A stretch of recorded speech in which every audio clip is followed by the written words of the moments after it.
আপনারা দেখছেন নিউজ তৎকাল 24। নমস্কার, নিউজ তৎকাল 24 এর পর্দায় আপনাদের সকলকে স্বাগত। আপনাদের সাথে রয়েছে আমি ত্রিশাগ্নি। দেখে নিন এখনকার সংবাদ শিরোনাম।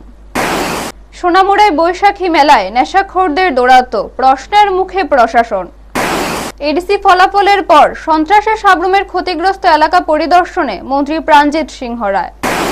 হামলার পর বাড়ি ছাড়া বিজেপি কর্মীরা, ক্ষতিগ্রস্তদের পাশে মন্ত্রী টিঙ্কু রায়। তিপ্রামথা কর্মী গ্রেপ্তারের প্রতিবাদে টায়ার জ্বালিয়ে পথ অবরোধ, উত্তপ্ত খোয়াই। রবি শঙ্করজির জন্মদিন উপলক্ষে বর্ষা আঁকো প্রতিযোগিতা, আগরতলায় উৎসবের আমেজ। ভাইরাল সূর্যমুখী বাগানে ভিড়, উত্তর চরিলামে নেটিজেনদের আকর্ষণ। দেখে নিন এখন সংবাদ বিস্তারিতভাবে। পহেলা বৈশাখের আনন্দ, ভক্তি আর উৎসবের আবহে জমজমাট সোনামুড়া রাধামাধব বাড়ির ঐতিহ্যবাহী বৈশাখী মেলা। কিন্তু সেই উৎসবের মাঝেই উঠে এলো উদ্বেগজনক এক চিত্র। প্রশাসনিক তৎপরতা নিয়ে বড় সড় প্রশ্ন। 5 দিন ব্যাপী এই মেলা প্রতিদিন সকাল থেকে রাত পর্যন্ত চললেও অভিযোগ মূলত রাতের পরিস্থিতি ঘিরে। স্থানীয় দোকানদারদের দাবি, রাত বাড়তেই কিছু উশৃঙ্খল যুবকের আনাগোনা বেড়ে যায়। মন্দির প্রাঙ্গণের পেছনের নির্জন অংশে বসে তারা গাঁজা, ইয়াবা সহ বিভিন্ন নেশা সামগ্রী সেবন করছে বলে অভিযোগ ওঠে। ঘটনার বিবরণ অনুযায়ী আজ বিকেলের দিকে দোকানদাররা বিষয়টি মেলা কমিটির এক সদস্যকে জানান। দ্রুত ঘটনাস্থলে পৌঁছে তিনি কয়েকজন যুবককে হাতে নাতে ধরে ফেলেন। তবে কমিটির সদস্য দোকানদার একত্রিত হতেই অভিযুক্তরা সেখান থেকে পালিয়ে যায়। সবচেয়ে উদ্বেগজনক বিষয়, এমন একটি ধর্মীয় স্থানকে নেশা সেবনের জন্য বেছে নেওয়া হয়েছে। এতে ক্ষোভ প্রকাশ করেছেন মেলায় আসা ব্যবসায়ীরা। তাদের অভিযোগ, এত বড় একটি মেলা চললেও পর্যাপ্ত পুলিশি নজরদারি বা প্রশাসনিক ব্যবস্থা নেই। ঘটনাকে কেন্দ্র করে নিরাপত্তা আইন শৃঙ্খলা নিয়ে নতুন করে প্রশ্ন উঠেছে সোনামুড়া মহকুমায়। ব্যুরো রিপোর্ট, নিউজ তৎকাল 24। আসলে বিকালবেলা বাড়িতে ছিলাম, তো দোকান থেকে এখন আমাদের দাবদাবাড়িতে বৈশাখী মেলা চলছে আজকে 5 দিন। তো এখানে হঠাৎ করে আজকে বিকালে আমাকে দোকানদারের এখানে ফোন আসে যে এখন পেছনে মন্দিরের পেছনে কি এখানে কিছু লোক নেশা করছে। তো সঙ্গে সঙ্গে আমি এখানে দৌড়ে আসি। তো আসার পর দেখছি কি ওরা কিছু বিয়ারের বোতল, তারপরে কিছু হাতে ছোটো ছোটো ছুরি, তারপর নেশা জাতীয় কিছু জিনিস এখানে পড়েছিল। তাদেরকে জিজ্ঞেস করার পরে ওরা উল্টো আমাদের সাথে ঝগড়া করছে। তো ওদেরকে বলার পর বলছে আমাদেরকে দেখে নেবে, এ করে নেবে, সে করে নেবে, আমাদের সাথে উল্টো ঝগড়া করছে। প্রতিনিয়তই এখানে নেশার খুব উপদ্রব বাড়ছে। আমরা চাই যে মন্দির কমিটির পক্ষ থেকে এখানে প্রশাসনের কিছু দায়িত্ব আছে, এখানে দায়িত্ব ওরা পালন করুক সঠিকভাবে।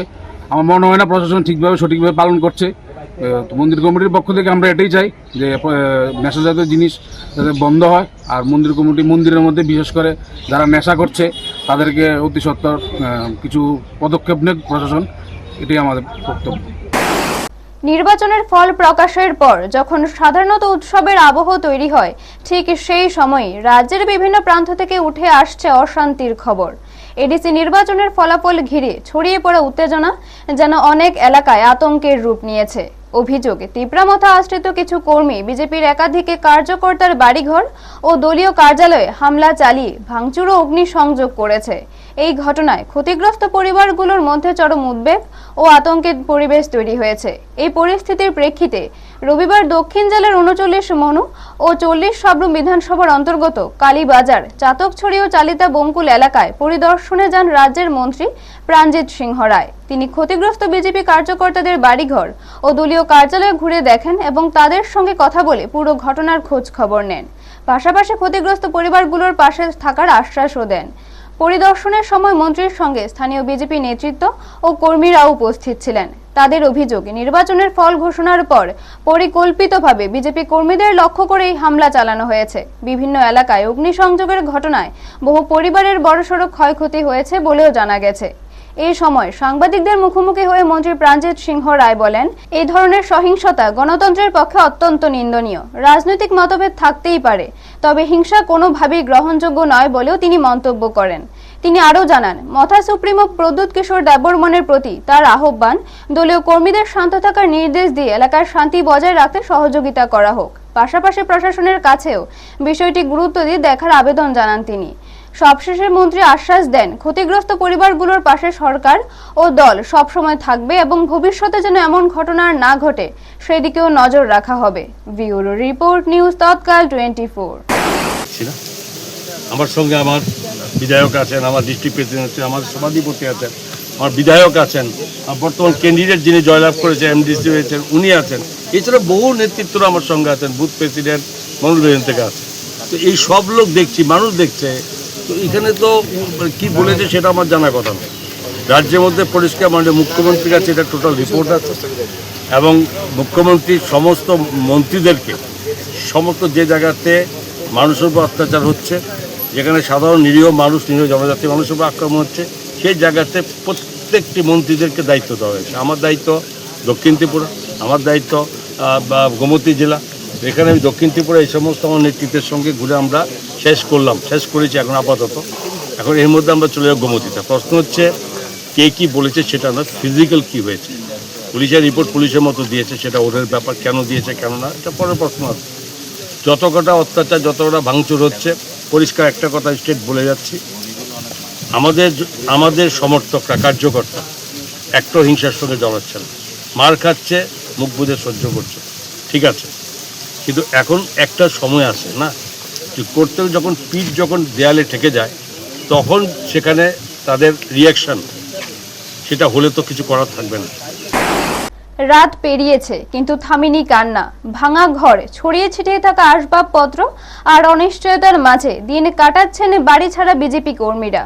অভিযোগ, 11 মহারানী তেলিয়ামুড়া কেন্দ্রের বিজেপির শক্তি কেন্দ্র এবং সংখ্যালঘু মোর্চার খোয়াই জেলা সভাপতি রশিদ মিয়ার বাড়িতে হামলা চালানো হয়। ভাঙচুরের পাশাপাশি আতঙ্কের পরিবেশ তৈরি হওয়ায় বহু কর্মী ঘর ছেড়ে অন্যত্র আশ্রয় নিতে বাধ্য হন। এই ঘটনার পর পরিস্থিতি খতিয়ে দেখতে এলাকায় পৌঁছান মন্ত্রী টিঙ্কু রায়ের নেতৃত্বে একটি প্রতিনিধি দল।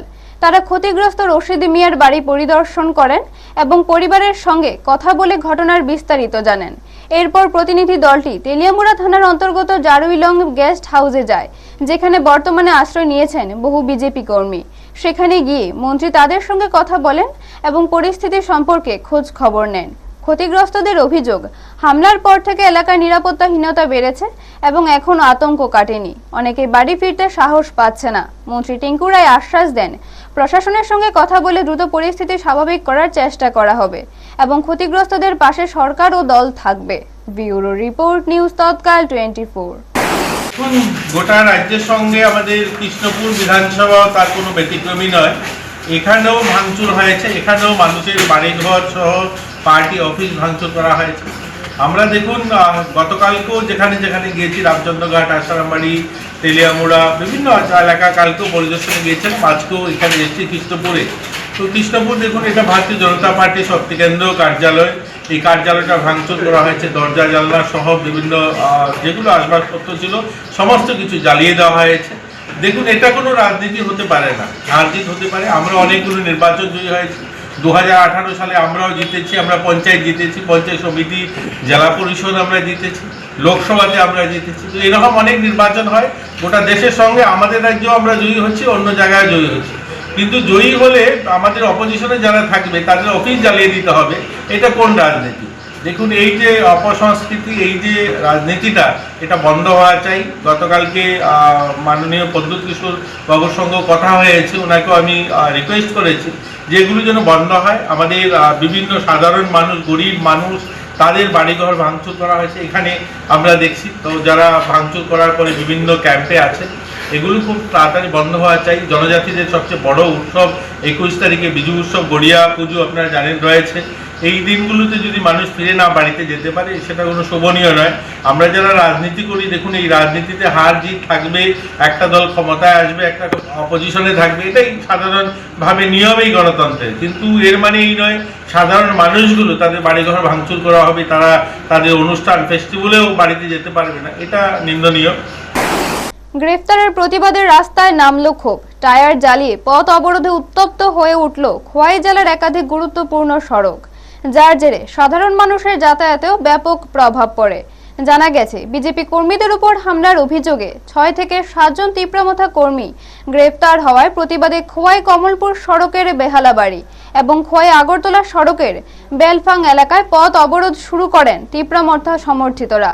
টায়ার জ্বালিয়ে রাস্তা আটকে দেওয়ায় 2 সড়কে যান চলাচল কার্যত বন্ধ হয়ে যায়। অভিযোগ, এই কর্মসূচির নেতৃত্বে ছিলেন রামচন্দ্রঘাট এলাকার নবনির্বাচিত এমডিসি। ঘটনা দ্রুত উত্তেজনা ছড়িয়ে পড়ে। এবং এলাকায় চাঞ্চল্যের সৃষ্টি হয়। ঘটনার খবর পেয়ে দ্রুত ঘটনাস্থলে পৌঁছান বিধায়ক রঞ্জিত দেববর্মা। তিনি পরিস্থিতি নিয়ন্ত্রণে আনার চেষ্টা করেন এবং উপস্থিত ব্যক্তিদের সঙ্গে কথা বলে অবরোধ তুলে নেওয়ার আহ্বান জানান। এই ঘটনাকে কেন্দ্র করে এলাকায় আইন শৃঙ্খলা পরিস্থিতি নিয়ে নতুন করে প্রশ্ন উঠতে শুরু করেছে। ব্যুরো রিপোর্ট, নিউজ তৎকাল 24। আশ্রম বাড়িক হালাহালি কেন্দ্রটি খরংনই রমজাখান অরণ্য খরচা দীপঙ্কর দেববর্মা এঙ্কা তাই আরো খাই খরচা খনি রঞ্জন দেববর্মা রমখা চিনি যে কেস রিমানি চিনি বরম গানা ক্যান্ডিডেট প্রস্মিত দেববর্মানি নগ সেখান ককজাখা সিলাইবে ককজাখা মুং রিয়া কবই কেস খালাইকা অথচ পুলিশ হ্যাঁ গুলিবো খমো মাখা অথচ পুলিশ অবনা খাই রমিয়া কিন্তু বরংনি বেকায় কোন সুনির্দিষ্ট কোন কেস সিকরেই অসন্দেহমূলকভাবে বরং রমজাখা মিয়া অর মন্ত্রী ফাইকা এমএলএ ফাইকা বিজেপি নি নেতারক ফাইকা যখন গুরিমান পরে কেন বরং এরেস্ট খালাই যাখা অনেক দুঃখজনক মিডিয়াগণ ওনাকে অসংখ্য ধন্যবাদ। আমরা যে গতকালকে একজন ভাই ওর নাম কি হচ্ছে দীপঙ্কর দেববর্মা অনেক রাত্র আইএসআইরা বাড়ির নির্দোষ কিন্তু কোনো প্রমাণপত্র নেই কি খারাপ করছে না করছে কিছু বুঝে না। এর মধ্যে বাড়িত আইএসআইরা অজিত দেববর্মা স্টাফ আইএসআইরা ওসি চাম্পার পিএসএল রাত্র বহুত 10টা 12টা ডাং না রাত 11টার মধ্যে ওর বাড়িতে এসে অনেক জবাজস্তি করে ওনাকে তিনি অজিত দেববর্মা এর স্টাফ মাইনে ওর বাড়ি থেকে আমরা দীপঙ্কর ভাই নির্দোষে জবাজস্তি করে হ্যারাসমেন্ট করছি। এখন এই ভাইয়ের জন্য আমরা নির্দোষ ব্যক্তি কিন্তু ও ভাইয়ের জন্য আমরা এখন জাস্টিস চেয়েছি। আমরা রং কল্পনা সৃজনশীলতার মিলন মেলায় মুখর হয়ে উঠল আগরতলার NSRCC হল। ছোট ছোট হাতের তুলিতে ফুটে উঠল নানা ভাবনা, নানা স্বপ্ন। আগামী 13 মে শ্রী রবি শঙ্করের জন্মদিন উপলক্ষে দি আর্ট অফ লিভিং এর উদ্যোগে এই বর্ষাঙ্ক প্রতিযোগিতার আয়োজন করা হয়। অনুষ্ঠানে প্রায় 180 জন ছাত্রছাত্রী অংশগ্রহণ করে, যাদের 3টি পৃথক বিভাগে ভাগ করা হয়েছিল। প্রতিযোগিতায় অংশ নেওয়া ক্ষুদে শিল্পীরা তাদের সৃজনশীলতা ও প্রতিভার পরিচয় দেয়। রঙের মাধ্যমে তারা তুলে ধরে বিভিন্ন সামাজিক, প্রাকৃতিক ও কল্পনার বিষয়বস্তু। আয়োজকদের পক্ষ থেকে জানানো হয়, এই ধরনের উদ্যোগ শিশুদের সৃজনশীল চিন্তাভাবনা বিকাশে সহায়ক এবং তাদের আত্মবিশ্বাস বাড়াতে গুরুত্বপূর্ণ ভূমিকা রাখে। অনুষ্ঠানে অভিভাবক ও দর্শকদের উপস্থিতিও ছিল চোখে পড়ার মতো। সার্বিকভাবে দিনটি এক প্রাণবন্ত সৃজনশীল পরিবেশে ভরে ওঠে, যা অংশগ্রহণকারীদের মনে এক বিশেষ অভিজ্ঞতা হিসেবে থেকে যাবে। ব্যুরো রিপোর্ট, নিউজ তৎকাল 24।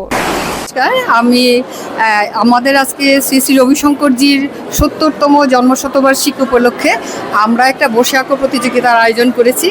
তো এখানে আমাদের প্যারেন্টসদের বাচ্চাদের প্রচুর সাড়া পাচ্ছি। মোটামুটি প্রায় 180 জন বাচ্চা এখানে জয়েন করেছে। ওরা ওপরে ছবি আঁকছে। 3টা গ্রুপে আমরা দিয়েছি, 6 থেকে 8 বছর, 8 থেকে 13 বছর, 13 বছর থেকে 16 বছর পর্যন্ত। বিভিন্ন টপিকস আছে, ওরা খুব এনজয় করে ছবি করছে। আমরা নিচে প্যারেন্টসদেরকে আমরা এখানে একটু রিফ্রেশমেন্টের ব্যবস্থা করে ওদেরকে একটু রেস্ট করাচ্ছি। অনেকেই জানে না what is art of living.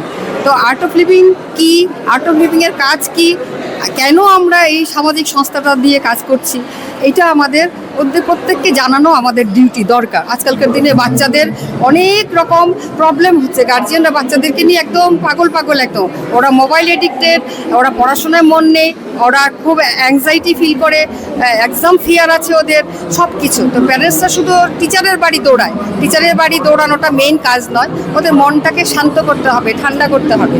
তো এইটাই আমাদের লক্ষ্য। তো এই জন্যে আমরা আজকে এই সিট অ্যান্ড ড্রটা করেছি, যাতে প্যারেন্টসদের সঙ্গে আমরা একটু কানেক্টেড হতে পারি। হলুদ রঙের ঢেউ যেন ছড়িয়ে পড়েছে চারদিকে। প্রকৃতির এই মনোমুগ্ধকর সৌন্দর্য এখন টানছে মানুষের ভিড়। উত্তর চরিলামের এক সূর্যমুখী ফুলের বাগান হয়ে উঠেছে নেটিজেনদের নতুন আকর্ষণ। সামাজিক মাধ্যমে বাগানের ছবি ও ভিডিও ভাইরাল হওয়ার পর থেকেই প্রতিদিন বিকেলে সেখানে ভিড় জমাচ্ছেন অসংখ্য মানুষ। কেউ সেলফি তুলছেন, কেউ বা রিল বানাতে ব্যস্ত। সব মিলিয়ে উৎসবের আবহ তৈরি হয়েছে বাগান জুড়ে। স্থানীয়দের পাশাপাশি দূর দূরান্ত থেকেও দর্শনার্থীরা আসছেন এই সূর্যমুখী সৌন্দর্য উপভোগ করতে। মানুষের এমন আগ্রহ দেখে খুশি বাগানের মালিকও। তিনি জানান, এত বড় সাড়া পাবেন তা আগে ভাবেননি। সব মিলিয়ে উত্তর চুরিলামের এই সূর্যমুখী বাগান এখন শুধু একটি চাষের ক্ষেত নয়, বরং হয়ে উঠেছে মানুষের আনন্দ আর আকর্ষণের এক নতুন ঠিকানা। ব্যুরো রিপোর্ট, নিউজ তৎকাল 24। ফুলবাগান এটা তো দাদা দীর্ঘদিন ধরে তো বেশি ফিল করে রয়েছে জমিটা। এই বিঘার থেকে একদম সারাই আমার বলছে যে সূর্যমুখী বীজ দিতে আসি, একটু কইরা দেখো ভালো হবে, তার জন্য এটা করলাম। কতদিন হয়েছে? তো 2.5 মাস। এখনকার মতো সংবাদ এই পর্যন্ত। পরবর্তী সংবাদের জন্য চোখ রাখুন নিউজ তৎকাল 24 এর পর্দায়। আপনারা দেখছেন নিউজ তৎকাল 24।